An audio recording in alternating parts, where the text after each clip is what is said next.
What's the difference playing out there on the Olympic ice? The game does change.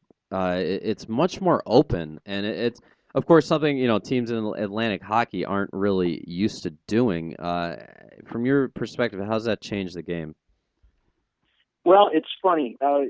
People will debate about that. The head coach at Air Force, Frank Serratore, likes to say, well, it's the same distance from the dots into the net. Right. True. But it does give a little bit more room to maneuver around the outside. And also at that arena, there was a lot of space behind the net. So there just seemed to be a lot of room in general.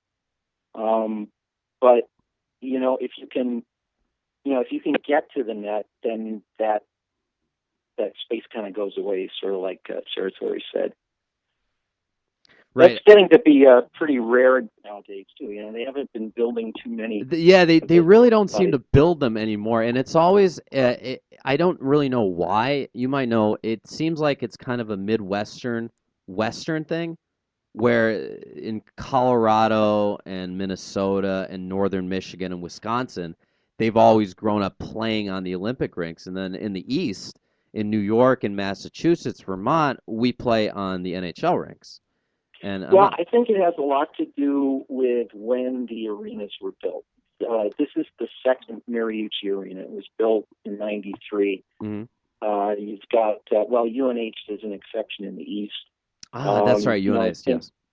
But same with Wisconsin, the Kohl Center, I think that was built in the '80s. Mm-hmm. Kind of in that era, even kind of the general tendency was to go towards the Olympic sheet, but since then, everybody seems to be sticking to the NHL regulation size. I wonder if it had to do with the whole focus on Olympic hockey that was a big focus back in the 80s for obvious reasons, the Miracle on Ice kind of era.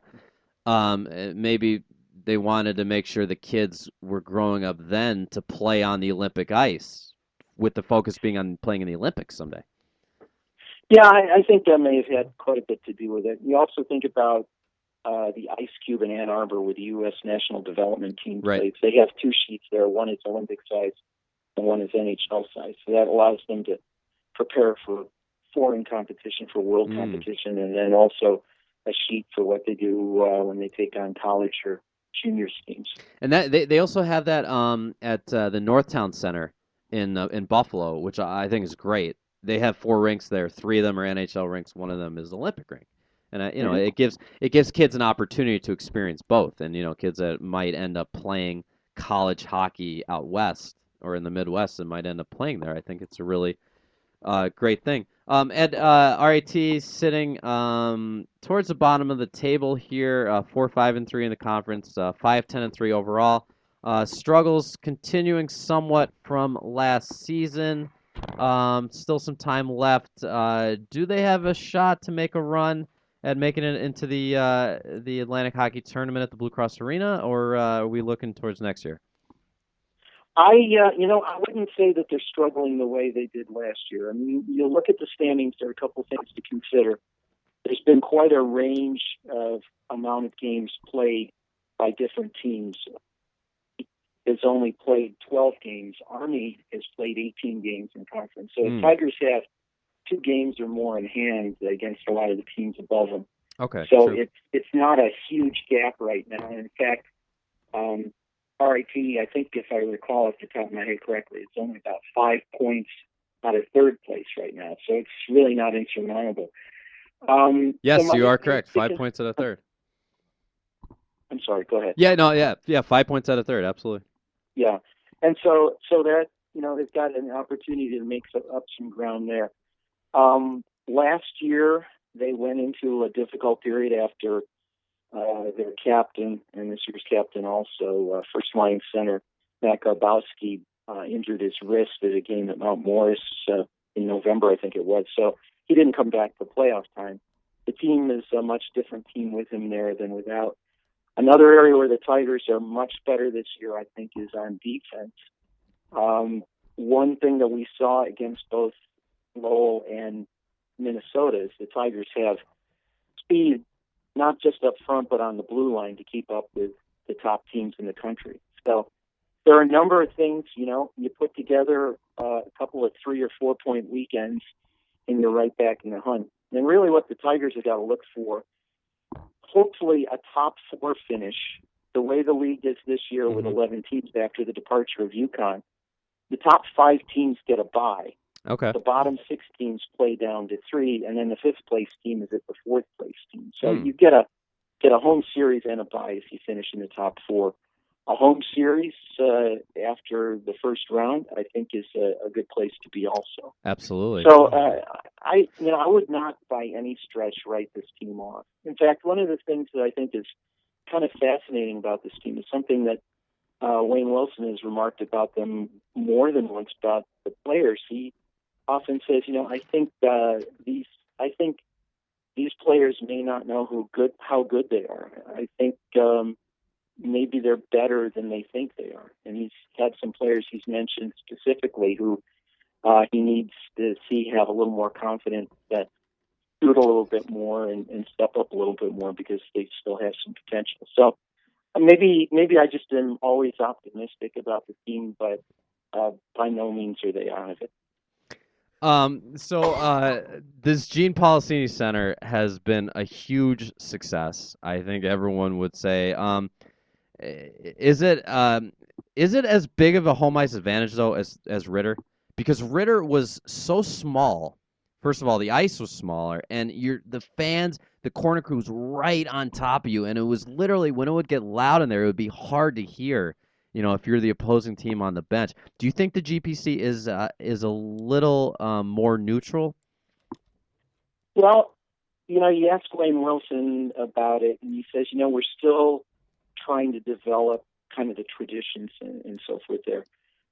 It's funny you mentioned about the sheet being smaller. Wilson actually took a tape measure to it, and we all found out it wasn't quite as much smaller as we thought it was. Really? It was maybe about 10 feet shorter. Oh. Than an Because NHL I think they used to publish that it was 183 or 180. I forget. They used to say 185 by 80. Okay. And he said it was only maybe a foot or two narrower and maybe about 10 feet shorter. Really? So, yeah. Interesting. But, so they used to kind of play it up a little bit, maybe for teams that were coming in. Yeah. But you're right about the atmosphere. Now, when you had 2,100 people in Ritter, you had 500 people standing, and it was very loud and you couldn't move. Yeah. They've been seeing maybe 3,000 or a little bit more at the Gene Policini Center, which means there's still room for another 1,000 or 1,200 people. But that's 1,000 people who would have been turned away at Ritter. So right. That's starting to gain some traction. But the student section, the infamous corner crew, there's room to spread the student section all the way around one end of the arena, and that has been very loud. And the band reverberates through there, and the cheers reverberate, and there's a new bell. I don't know if people know about the RIT tradition with the bell. Yes, they ring the bell. A bell after every goal. Yes. So bing 1, bing 2, we want 3. Now, yes. The new bell in the Gene Policini Center reverberates for about 45 seconds. Oh, wow. It's ominous and awesome. So awesome.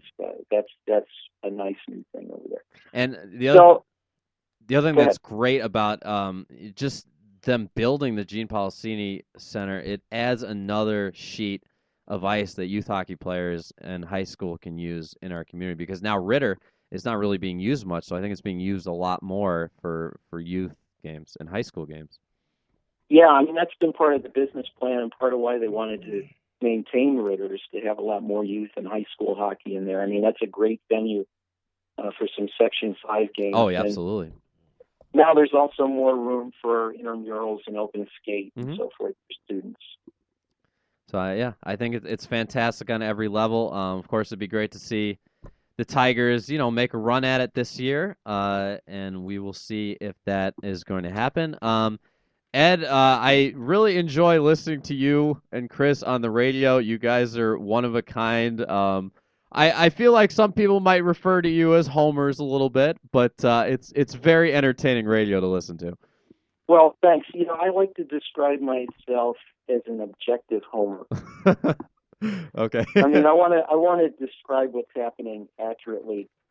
And, obviously I'm rooting for the Tigers. Right. I'm calling the game. But,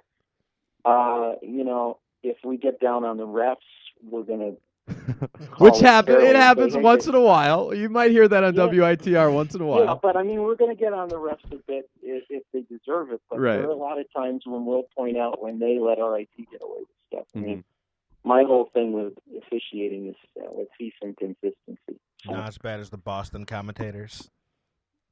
Oh my gosh! I did hear you guys saying that you thought that the officiating up in Minnesota with the Big Ten crew was a little better than you see in Atlantic hockey. Well, yeah, I think not to. Atlantic hockey has a tough situation because you've already got ECAC and hockey established as more fair leagues, and I know the league front office is really trying to develop young referees, even kind of scout referees from juniors and preps in New England and so forth. Where I've been most critical is with the linesman, I think, not dropping the puck quickly. In college hockey, it's supposed to be from the time you whistle offsides or icing, you're supposed to drop the puck within 17 seconds. Right. And if you sit there and kind of wait, then players are going to shift and you're going to toss people out and so forth like that. And what we have found when we see crews from other leagues is that part of the game seems to move much more quickly. But the Big Ten referees, I mean, a couple of the guys that were working this weekend were longtime CCHA or WCHA refs and have done Frozen Fours and so forth. So it was a pretty high level crew out there. One thing I don't really get is the whole NCAA not allowing hand passes in the defensive zone now. I think it just causes unnecessary stoppages, and I don't think it really is going to lead to that much more offense. It might add you 1 or 2 goals over the course of a league and an entire season. Other than that, though, I think the NCAA has always been kind of on the cutting edge of new rules, which is great. But the hand pass thing to me. Yeah. I mean, college always had the 2-line pass, and when that, well, it's been a long time now in the NHL, but that opened up the game. Hybrid icing has been a nice change. And yeah, absolutely, and that's been adopted by the NHL now, and that came out of college. And it's sort of like the two levels of hockey kind of met in the middle, because before college adopted the hybrid icing, where you race to the face-off dots. It used to be automatic icing. You dump it, and there would be no race for it. But that adds a little bit of excitement. In fact, when you have some speedy players on RT, some speedy defensemen even who can win a foot race and get to a loose puck in the offensive zone, that's pretty exciting. Well, Ed, we definitely enjoy listening to you on WITR.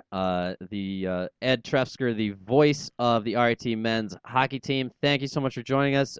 We will definitely have to catch up with you later in the season. Thanks again for joining us tonight. Go Tigers. Oh, my pleasure, guys. All right, thanks, Ed. That was Ed Trefzger, play-by-play man for the Tigers. We are about to wrap it up in a second here. We went a little over tonight just because we are so jam-packed.